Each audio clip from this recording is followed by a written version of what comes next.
Welcome to our Mobile Revolutionary series. I'm your host, Janice Lee. On our show, we share stories, tips, and trends about all things mobile from industry thought leaders and practitioners. The show is brought to you by HelpShift. Today's topic is an exciting one. It's about how to successfully launch a game.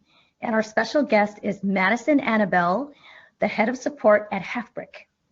Halfbrick is an Australia-based game developer of 9 popular titles, a couple of which I'm sure many of us play, such as Fruit Ninja and Jetpack Joyride. Welcome to our show, Madison. Hey, thanks for having me.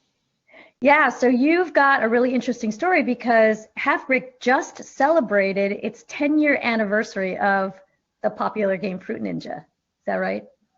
Yeah, we ended up releasing a giant overhaul of Fruit Ninja 1 and released Fruit Ninja 2 as a global launch, which is really exciting.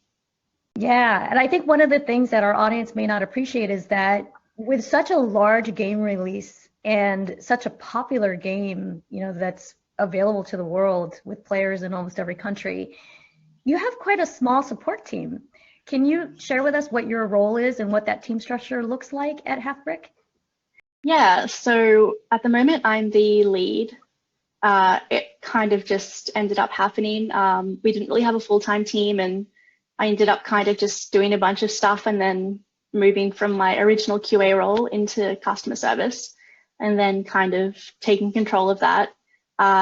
We have one other person who works full-time in customer support, and between the two of us, we managed about 4 games completely on our own, and then the quality assurance team members from all the other games handle their own support for now, with the intent that eventually, as we add more staff to the full-time team, we can completely handle that all on our own. Yeah, that's super impressive. So you've got not only just a popular game around the world, multiple games, but you have an official support team of 2, and it sounds like you leverage the QA team that's a part of developing all these games within Halfbrick. So everybody plays a key role, it sounds like, in providing support to your end users. Yeah, for sure. We have things like the PMs, programmers will jump on when they get the chance. Our overall company goal is to have everyone be able to jump on, do some support tickets, be able to empathize with the user and see what they're seeing. So that way, even someone from like our receptionist to our boss is keen to jump on, have a look at it, and see what the issues are for the users, so they don't. There's a difference between hearing it from us and there's a difference to reading it directly and getting the emotion and the frustration from the messages. And yeah, that's something we aim to do, aside from having that full-time team doing the majority of it. Yeah, I can say from a product standpoint, the key to building an experience that really resonates with your players or users is, you said the word empathy. And speaking of empathy, you have a really interesting story of how you came into gaming as a profession and why you chose Halfbrick. Do you mind sharing that with us? Yeah, so right after high school, I just started kind of taking a business degree because I felt like you had to do something when you left high school. I had no idea what I wanted to do really, but I planned to work for a year and then go study. But during my gap year, I got massive heart failure and ended up going to a few different hospitals before settling in Brisbane, where I was on life support for just under 2 months. My heart ended up pretty much nearly fully shutting down. It couldn't pump blood around my body, and I ended up going on the transplant list. So after 2 months or so on life support, I got the call that there was an organ ready for me thanks to a donor, and I got that. And while I was in hospital, I realized that a lot of the stuff was very just written down. It was, you learn stuff by reading a textbook. Not everyone, I think, can kind of get their head around that when they're in that situation. And I thought there has to be better ways to kind of get that information to users, have them manage it, because it is a complete lifestyle change. It's not just you get the surgery, then you're fine. You have to do, the same routine every day, track things, monitor things, and having a kind of not fun way, but a more accessible app type situation I thought would be a really good idea. And that kind of led me to telling my mum I wanted to quit business 2 years in and switch into gaming.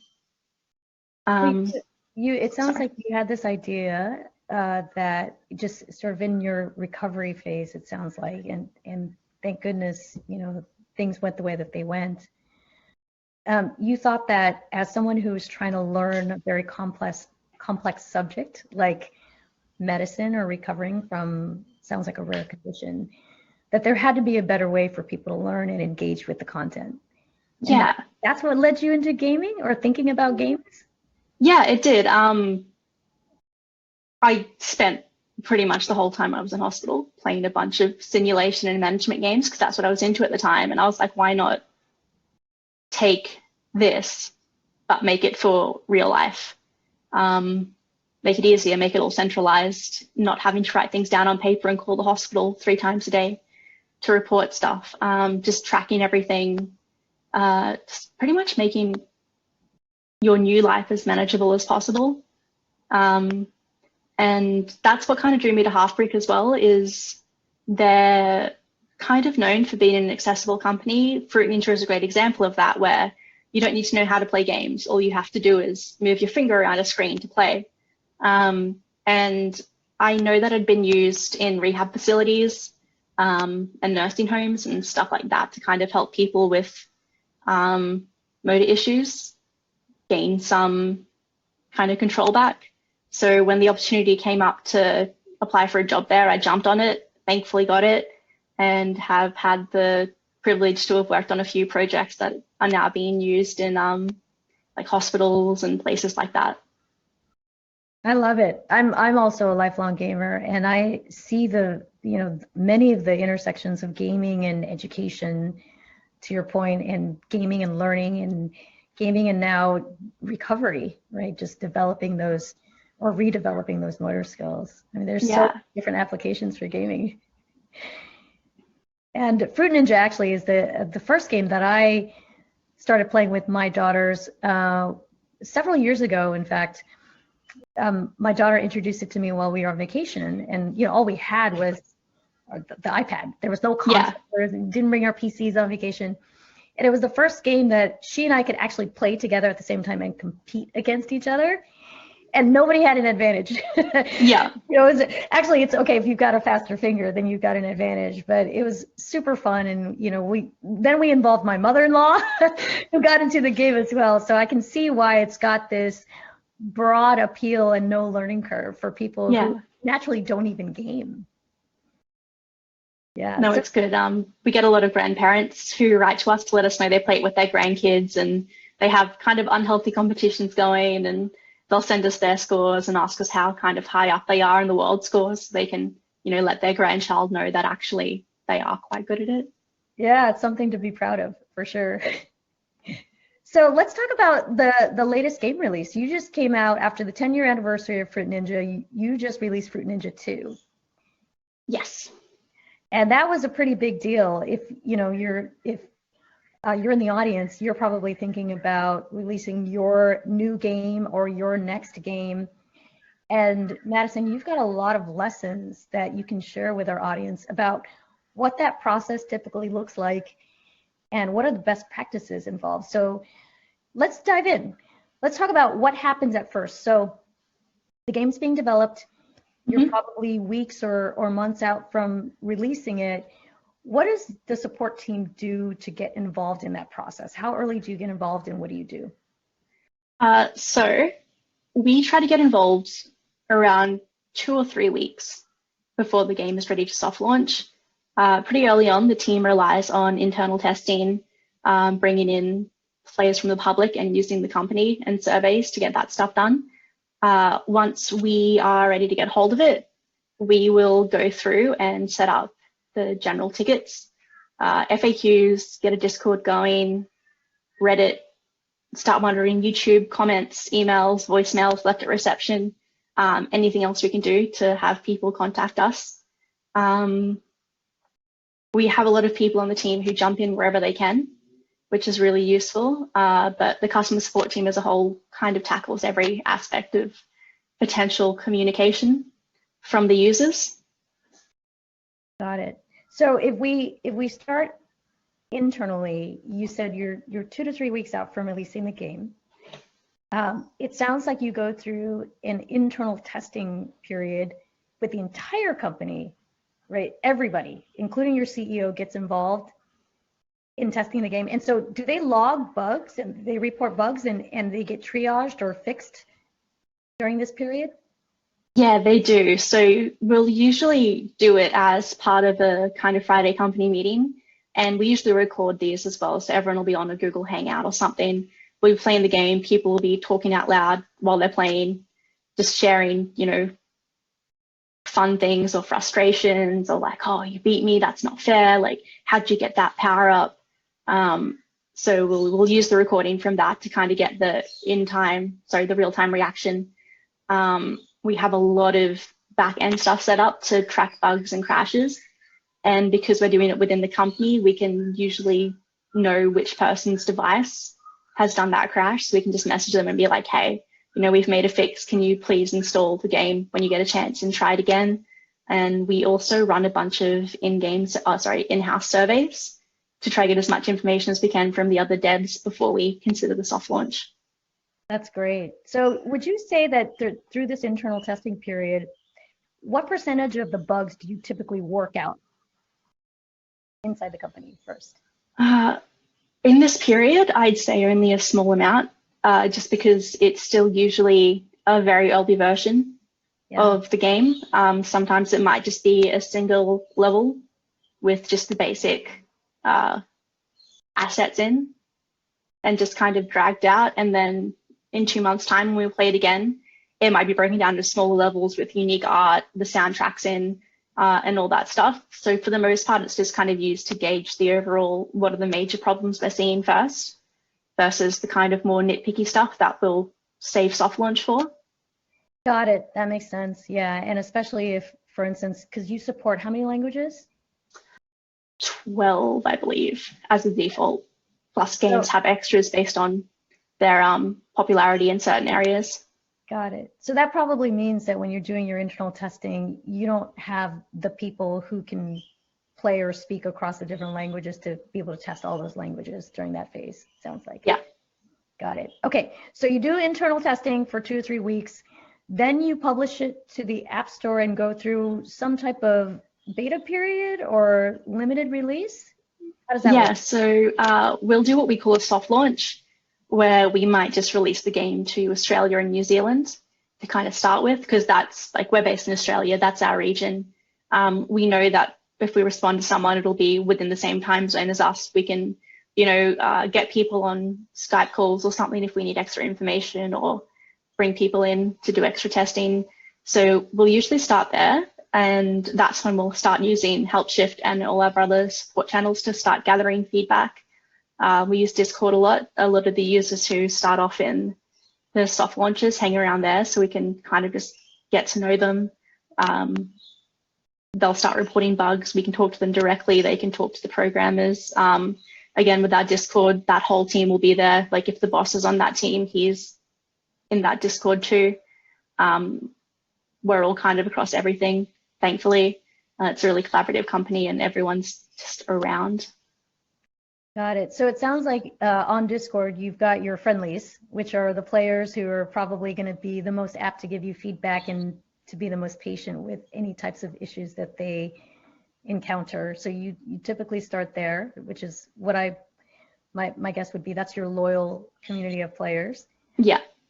And then you get feedback. So you said something interesting, which is you pick a sort of a local area where you can provide live feedback or more real time versus picking a country where there might be a time zone difference and you're not able to interact with them in a timely manner. Yeah, so we did that for Fruit Ninja 2, which I found beneficial, and I know my other teammates did, just because they work on the same timeline as us. If someone messaged us at 10 o'clock that night, we could respond at 9 o'clock the next morning. So we weren't kind of waiting a whole day to get a response 8 hours later from people who might be in a different time zone. That helped out a lot. it was also useful when it came to getting specific feedback. We noticed if we usually have very kind of complex bugs, we can get that user to contact us, and then one of the team can speak directly to them one-on-one to try to get that information. So it helps to be in the same time zone in that sense. That's great. Sounds sort of white glove, which is awesome. As a player, if I got that type of experience, just being able to test a game, it would definitely make me more loyal. So let's talk about, yeah, no, please. I was going to say, we find that a lot of the kind of loyal players who stick around are the ones who end up kind of becoming mods on our Discord, because they know the game a lot of the time better than we might know the game, because, they live and breathe it. They're there for every update. They've been there for, the last 10 years or so, and they're usually the ones where we're like, okay, like you are Fruit Ninja, you are Jetpack Joyride, like you are exactly who we made this game for. Like you'd be great to come on and help us out because you know everything there is to know about this. Yeah, and they're great player advocates. Yeah. So soft launch, you release it to this limited group, maybe based on a language or a country or a time zone. Mm-hmm. What do you have to have ready? Let's talk about, all the things that need to be in place in order to soft launch.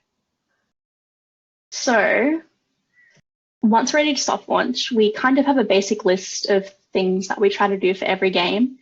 The first thing is that we'll try to flesh out as many of the FAQs as possible. And the bots will usually set up a new bot for a game. That way we can kind of segment the issues without them getting thrown into the pool of general tickets. Especially if we notice that a certain game starts having kind of major bugs, we can just let that bot handle stuff on its own.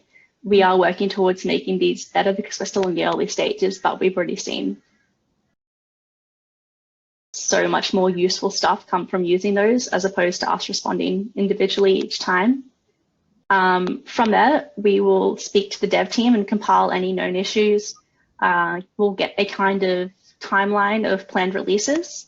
And then usually as bugs come up, the fixes for those will be included in specific releases as we can kind of have the bandwidth to work on them. That gives us the, knowledge of being able to tell users exactly when things are planned to come out. So if they're asking for a certain mode or they're like, when will this be fixed? We can just refer to that timeline and be like, look, it's planned for around here. We'll keep you updated. If you still notice the issue after then, like let us know. It might be something else. We'll look back into it. So we'll do that. And then we'll put together a quick list of all the in-game content. So we're not having to constantly bother the developers. And then the final thing we do is just translate as much as we can. Got it. Okay, so I heard first was FAQs, which is publish as many FAQs as you can. Yeah. And then is that, as it relates to the translations, you're also translating the FAQs into as many languages as you can as well? Yes. Yeah. And then you talked about bots, so the chat bots. Are you also creating sort of custom responses based on anticipation of new game issues that could arise? Yeah, we are. As I said, this is something we're still working on. Mm-hmm. So we've got kind of a basic one set up where it's like if someone needs a refund, the bot will either let them know what they need to do to get that, any limitations, and then request the information that we'll need in order to process that. So before they even get to us, we could just go straight in, get that information sorted out, and then our first response could also be our last response saying, hey, it's been done. You should expect your money back soon. So we have that set up as bare basics. We're looking at getting some set up for Fruit Ninja 2 specifically now that the game has been now that the game has been global for a little while, that we're more aware of the common issues, common bugs, things that we're working on. So we're looking at kind of doing a bug bot, which can go through and pick up the keywords based on certain bugs that are getting reported, but more the repetitive ones. So the bot can be like, hey, thanks. We know about this one. It's in our system. Expect an update soon. Got it. Okay, so chatbots to auto-respond to anticipated new game issues like refunds is what you mentioned. And then eventually, once you start to see the types of issue trending, then you can start to program some of those chatbots to address those new trends. Yeah, so we try to keep them, we try to update them as often as we can with the correct and updated information. And then, yeah, it's a lot of turning certain ones off, adding new ones. And then the eventual goal is once the game is kind of at a point where it can be integrated with the main bots we use for the whole company, it'll switch over to those. Got it. Okay, and then you mentioned something interesting around communications, which is it sounds like you have ready to go answers that have sort of established timelines so you can set the right expectations for players who are reporting certain issues, and they sort of know when they're going to get a response from you. And that's something that you work out with the developers in advance. Yeah, we usually do weekly meetings where we'll get together with the teams. We'll see what their plans are for the week, what they plan to get out. And then from there, we can go into more detail if we need. We have updated lists of planned bug fixes, content that's going to go out at certain times. And we can usually get like weekly lists of here's what we're going to put out this week. Here's what you can tell users. If for whatever reason that doesn't happen, we can just message them back and be like, hey, like, sorry, there's been a bit of a delay, but it's still being worked on. It should still be in the next fix. Thanks for your patience. We're working on it. Got it. So it's almost like an update schedule ready to go so that you can respond a little bit more definitively and set the right. Yeah. So for the most part, we can kind of give them a basic timeline. There are certain things where it's just kind of like, we're not too sure how long this will take, but once we have a fix, it will be released, and we'll mention it in the release notes. So the best you can do is just kind of keep an eye out. But that's usually edge case things or newer issues. Yeah. Well, it sounds like you cover a majority of, the prep that's required. So when you actually go to general release, so you make it, you're beyond soft launch, you've worked out some of the final kinks, it sounds like, and then you release it globally in all the languages in all the countries. What more needs to be done at that point, or are you pretty much ready to go? At that point, we're thankfully pretty much ready to go. We just kind of wait for the tickets to come in, for the issues to come in. Yeah. We'll start collaborating with the team and giving them as much information as we can. And do your teams anticipate for a certain time frame post global release that there's going to be a spike in issues? Or are you on standby? Is the whole company involved in that? Yeah, so we have we'll usually assign whatever bugs we find to the best person who can deal with them. For the most part, the teams have their planned kind of optimizations and updates, but they always have that time allowance for the bug fixes as well. That's included in every one of our release schedules. So we have the fun stuff we want to put in, and then the stuff we must fix as regularly as possible. So we'll have things like the programmers come in, take over tickets, be able to ask specific questions, get specific logs. We'll have the QA team jump on. Sometimes we'll have the sound guys jump in and just kind of be like, hey, can you record this for us so we can see what it sounds like? That'll help us figure out where the issue is.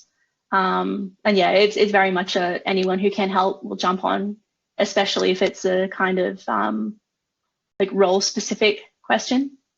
Yeah, I love that. It's basically everybody within the company gets on the front line so that they could hear directly from players themselves on what issues they're experiencing. Yeah, and we'll do that with positive feedback as well. Like if someone sends in a message saying the music is great, we'll post that to the chat with all of the audio people so they know that, their work has been appreciated, because they're probably the least likely ones to ever kind of see the day-to-day feedback. Yeah. So we want to make sure everyone gets the praise that we see. Yeah, I think that's a super important thing to just pause on, because oftentimes, you hear about the support team's primary focus, which is to triage issues, resolve them for players, but then take those issues and feed it back to the dev teams. but rarely do you hear about the positive feedback making its way from the support teams back to the dev teams, sort of reinforce all the good things that they've done in the game design. That's great. Yeah, we have a channel in our company chat where we post stuff like that. Like we'll post like little wins, so it'll be things like maybe we'll get an article about us, or we'll kind of use that to post like here's his 3 days worth of really positive messages people have sent, like well done everyone, shout out to this teammate, shout out to this person who, you know, got this done as quickly as they could, like here's a person appreciating you directly type thing.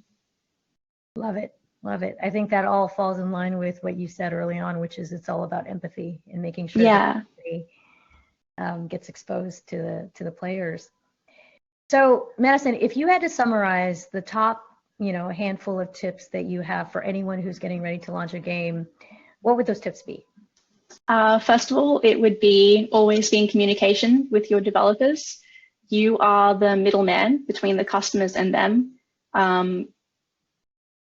You have to make sure that anything you're forwarding on is as correct it can be, give them as much information, because if you aren't able to communicate that properly, then bugs aren't going to get fixed and things aren't going to work properly. The second thing I'd say is translate as much as you can to other languages. There are so many basic questions about the games that can be answered in FAQs, and ensuring those are translated can stop a lot of messages that the agents will need to respond to, which can save maybe 100 tickets a day, depending on the game itself. Got it.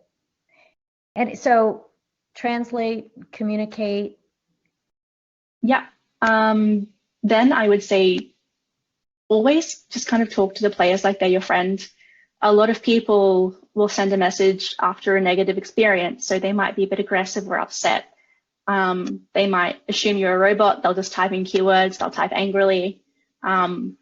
Whenever we respond, we try to just talk to them like they're someone we know, ask them how they're doing, you know, thank them for their patience, apologize for the inconvenience, and then just try to help them out as best as possible.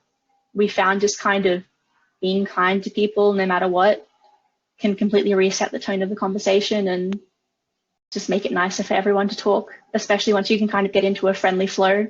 So it's not so much like, dear so-and-so, issue, regards. It's more just like, hey, so-and-so, how you doing? Like, here's the latest update. Just thought you should know, like, cheers, have a good day. We'll get back to you when we can. Be kind. You don't hear that often. Yeah, I don't know. I just think it's a really easy thing to do that takes no extra effort on your part, but can completely change someone's day. Couldn't agree more. I think a lot of times, you know, when it's our moment of highest frustration when we're seeking help, you know, the first thing you look for is, do they respect my time? Am I being treated as a human being? Yeah. The response that you give them, whether you're solving their problem or not, can just the way that you respond can go a long way. Yeah, definitely. The final point I would say is know your product. Play it, use it, get a solid grasp on how it works. If you're explaining how to use something to someone, you should know how to use it yourself. It doesn't really help if you have a list of kind of steps they can go through, but if you don't know how to do that and they need extra help, then you're kind of stuck. Like, I think it's just, yeah, really, really good to know how to use the thing you're trying to tell other people how to use and help out with. Yeah, be prepared. Yeah. Love it. Do your homework. Yeah, do your homework. So translate, communicate, be kind, do your homework. Yeah, that's it in a nutshell, I'd say. Well, thank you for sharing that, Madison. I think a lot of our audience can benefit from hearing about your recent experience in the big launch. You've got stuff coming up though, right, this year, which you don't have to talk about. You don't have to share details, but it sounds like we've got some more exciting things coming our way from Halfbrick. Yeah, as part of those weekly meetings, we've been trying out some new games, and I personally think it's some of the best stuff we've done in a while, and I'm really excited to see it out there, and hopefully later on this year that'll be released. But yeah, I feel genuinely happy when I've been playing them, so I hope everyone else does too when it gets to that point. Awesome. Well, we look forward to seeing what you have to offer. So thank you so much for sharing your stories with us. And for the audience, please continue to subscribe to our webinar. We're going to stick around for the next 10 minutes or so to take questions live in the chat window.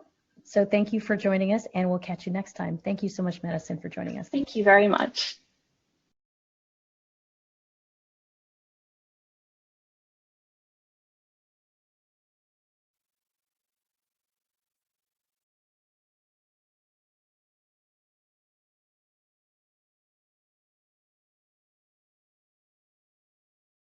Hi, everyone. We are on audio now with Madison. This is Janice, and we're happy to take or move into the Q&A portion of the webinar.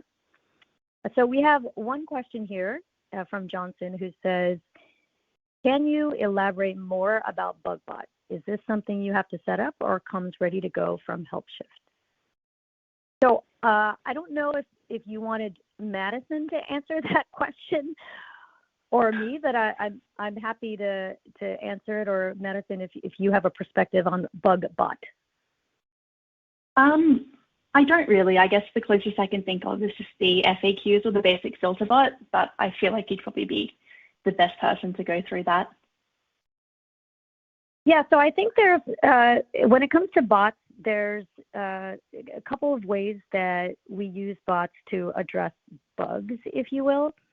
So if in the case, Madison's case with the Fruit Ninja 2 launch, the idea of having all of your FAQs pre-published, anticipating what some of those frequently asked questions are going to be, some of them might be related to bugs because, not everything that gets released is going to be entirely bug-free. And so what we see a lot of times is FAQs providing instruction on how to resolve known bugs. So in that case, HelpShift has a bot that is called Quick Search Bot that players can interact with in the FAQ. So they can actually type in a question like, I'm here to report a bug, and the Quick Search Bot can then locate the best answer that's in the FAQ related to bugs and surface that to the user. So that's one way that bots can get involved in helping players resolve bugs. The other one is our bots can actually be customized so that it can provide instructions without FAQs. So if you anticipate that there's going to be some common issue and the response isn't in an FAQ, but maybe the response is, we're going to open up a ticket, but and you'll get a response in 2 weeks, 1 week, whenever you anticipate the bug's going to get resolved, bots can do that automated responding and open up the ticket, even though technically, the player doesn't have to interact with an agent because the agent really can't resolve the bug or fix the bug on the spot. But what the bot can do is pass that bug information, that bug report, if you will, into the support team so that they can address it and triage it. So hopefully that answers the question. But please, if you have more questions, type them into the Q&A window and we can address them here live. Okay, next question from Ricardo. What to do when there's a massive bug and zillions of tickets asking for a resolution? They mentioned that's for you. Yeah, so it is very, very easy to get overwhelmed with the amount of tickets you get, especially if you've recently put out an update, something's gone wrong, there's a surge. We kind of will do our best to get through them as much as possible, but when we do hit that point of, having too many to get through, we're falling behind, like users are getting a bit kind of frustrated, we will send out a bulk reply to everyone, just being like, hello, thank you for your patience. We've been a bit overwhelmed with tickets. You haven't been forgotten. We'll do our best to get back to you, but please be aware it might take a bit longer than expected. And then usually from those prompts, especially if it's kind of been maybe up to a week since they first sent it in, it'll kind of prompt them that, we're still here for them. And then a lot of the time as well, in that time, they might have solved their own issue or a bug might have been fixed already, and then they can come back to us and let us know they no longer need the help.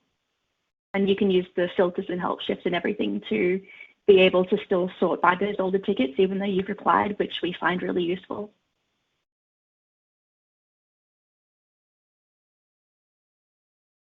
Great. Thanks for that response, Madison. We had another person ask, will this conversation be available as a public link post-event? Yes, it will be. And actually, it'll get posted to the helpshift.com site where we have our webinar hub, and you can go in and access all of the previous webinars and sign up for the upcoming ones. So we'll get published. Another question for you, Madison. You talked about running in-house surveys before launching. What metrics do you use? What metrics do you use to determine the launch is ready to go? Like, you know, what tells you it's safe enough or good enough? So for us, because we usually do a big company playtest before we'll do the survey. So part of that is based on just kind of listening to the comments, laughter, and general vibe as that playtest happens. So we've been doing them remotely, and that's been quite useful because everyone's on a chat. We can hear everything. So you can kind of hear if people are genuinely having a good time or not. And then once we get to the survey stage, we'll generally base it on stability as a whole, just to begin with, because, you know, you don't want to send out something buggy. But we'll also kind of measure levels of fun, happiness, and just kind of all around feelings when playing the games. As well as that, generally questions are asked like, do you think the game is ready? Does it feel like a half-brick game? Like, is this something you'd be happy to tell people that, you know, the company I work for made this, it's ours? Like, would you be proud to, you know, advertise that type thing? What would you change? And usually we're asked, do you think it should even go out at all? Which is good and bad because we get to give our feedback bluntly, which is the good part. But the downside is sometimes, you know, you can pour your heart and soul into something and then still kind of have that kind of pushback. But that is something you really do need to consider before you go out, because you're not making a game for you, you're making a game for everyone else. That's a great point. Yeah, and so when we talk about just, you know, when is a game ready, this idea of the player advocate, Madison, how do you, you know, I'm going to try to paraphrase some of this because I think I know where the question is coming from. You know, there are lots of games out there that are wildly popular and have, you know, these very public figures who are player advocates, right? And you can tap into them. They make money off your game, right? They're like prolific on YouTube, for example. But when you have a game that's not, you know, that broadly popular, where you don't have these player advocates, how do you cultivate the friendlies? Like, is there, what tips can you provide to cultivate those friendly players that can help you maybe even, you know, be your beta customers or your early release users? So we're very lucky to have a very strong Discord community and Reddit community, as well as people who have signed up to playtest just through email prompts or coming into the office for tours. We're still working from an office. So we're really lucky in that we have a large amount of people who are regularly willing to just, you know, get sent a build and play it and help out. That's what we did a lot for Fruit Ninja 2. We had a Discord community set up early. A bunch of people from our other Discords came into there and were able to play the game, give us feedback, and there's still the people who are around today playing the games. They help us mod, and they're there to guide the newer players and just, you know, play games with them when they're online and stuff. That's cool. So it's through those interactions that you're able to establish those relationships. Yeah. Awesome. Well, so you said Discord. Speaking of Discord, do you find that to be an effective channel when you're, you know, for something like a big game launch? We do. We found it really useful just in the sense that we have that real-time communication with the users. They can post bugs, post pictures. If we need to follow something up, we can message them privately. It's nice having, that a bit more of a personal connection with them. So you're not just, you know, messaging them via email or through a different chat site, you can just talk to them like you're having a conversation with a friend. Yeah. Have you, I mean, I've experienced this myself, but you know, when a game is wildly popular and you try to log onto the Discord community, I've had server timeouts or servers, I forget the message, but it's like, essentially it's like you've been denied. Yeah, thankfully I haven't seen that one yet. Yeah. It's a good problem to have, I suppose. It's so popular that Discord can't handle it. Uh, One more question. Do you believe it's mandatory to also provide support via social media channels, or would you redirect customers to the main support channel? So speaking of Discord, for example. We do a bit of both. I believe for kind of basic issues or simple issues where it might just be like, we can tell them how to fix it on their own. That's totally fine for social media. But typically anything complicated, we will redirect them to the main customer support channel. So our website will direct to there. We're looking at getting some things set up in Discord where the user, if they're having a more serious bug, can message directly through there. That will take them to the help shift pages. I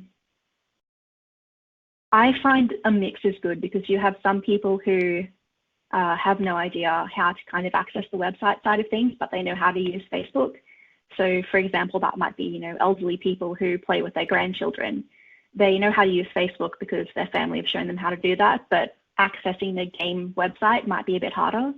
So we'll kind of try our best to at least respond and help out where we can, no matter what the platform is, but typically we try to push everyone towards the main support channel. Got it. Okay, so we've opened up this whole other topic of social. So here's another one for you. Do you have issues with social users and not being able to confirm their identities when they need help? We do. That is something we see a bit. We don't really have a solid way to kind of confirm that, but that also comes into play with the privacy laws, and that we don't want to ask people too much personal information that they are uncomfortable when, you know, we breach something. A lot of our games use random IDs and we can search by usernames, and we found that to be quite useful because that way if, you know, they don't want to give us their email to search, we can just ask them for, you know, can you screenshot this ID in your game? Or can you tell us your username and describe, you know, your profile picture or something, or tell us, you know, what items you currently have equipped, and then we can go through and match that to confirm with the what profile we're seeing type thing. Got it. Yeah, I can see how tricky this can be because, you know, I myself as a player, you know, I create a different account ID for one game I play. I have a different account ID for Discord. If I'm using any other social media, I've got another account. So if I come into the Discord channel, for example, and I'm on the Fruit Ninja server and my identity shows up as whatever, you know, I call myself on Discord, the bomb mom, for example, right? Yeah. And then I show up, you know, and I'm messaging you and I say, hey, I'm having a problem with my login. I can't imagine how hard that is to confirm that it's actually me. Yeah. Those kind of issues, I imagine, are pretty tricky. Yeah. Do you encounter those? We do quite regularly. Sometimes in those cases, we'll kind of give them a random number typed into our end, and we're like, okay, like if they email us to help and we want to confirm their profile is their profile, we can be like, here's a random string of letters and numbers. Can you please copy and paste this into your in-game chat? And then we can search that directly, and it'll be an exact match if it has come from their game, as you know, they say it is their profile. So it's kind of like a capture, I guess, but a manual one. Well, it sounds like effective. That's a great tip. I think. Yeah, it makes it super useful. Sorry. Yeah, no. I think that's a great tip for our audience. You know, some of our audience may not have even launched their first game yet. So understanding, you know, some of those workarounds, even if it's manual, is probably going to be helpful. So Yeah, thanks for sharing so your insight. that's okay. The main one we use for that is we actually take the HelpShift ticket number and we use that as their unique identifier when we want them to contact us in game or via another method. That way we can always search that number and it'll link back to their tickets and then the other ones they've sent. So we can kind of lump them together when they are coming from different platforms. Makes a lot of sense. Love it. The HelpShift ticket number. All right. Well, on that note, I think it's time for a wrap. So I want to thank you again, Madison, for taking the time. I know it's probably early in the morning for you over there. Thank you to our audience for sticking with us for the Q&A portion, and we look forward to seeing you in the next webinar. Thanks again. Thank you very much.